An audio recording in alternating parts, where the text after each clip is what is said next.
Hello everyone, welcome back to our channel. We are Wilson's Carpe Diem, and today we're going to be talking about getting around and traveling inside of Stockholm, Sweden.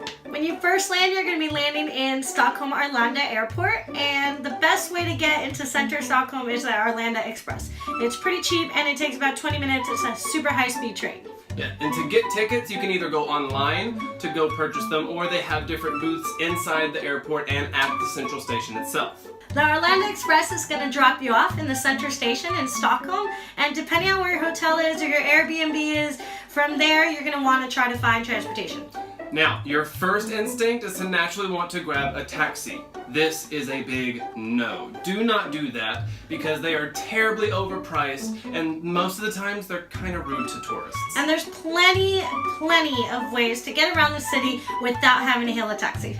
If you're going to be in Stockholm for about a week or more, you're going to want to get an access pass. Even if you're here for a couple days but you plan on doing a lot of traveling within Stockholm and its suburbs, make sure you get one of these. These have been our best friends. Now, these will get you onto a lot of the trains, trams, buses, and many ferries that take you to and from the city.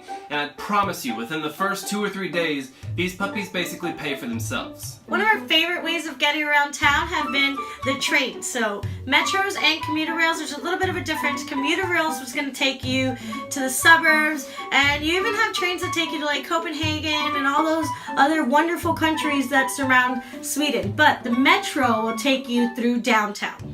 Another very common way to get around in the city are the buses. There are a ton of bus stops and they're constantly moving in and out. And there is a wonderful app that we were introduced from our Swedish family.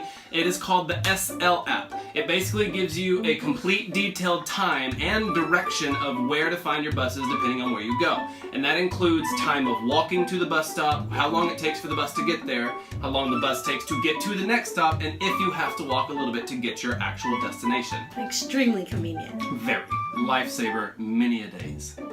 Stockholm is made up of many different islands, and one of the fastest ways to get from one island to the next and avoiding traffic are the ferries. Use your access pass to get on it. There's even the Viking line that takes you to Helsinki, and you can spend a weekend over in Finland. Another method to get around the city that we actually like to use a lot is to ride a skateboard, ride a scooter, or bike.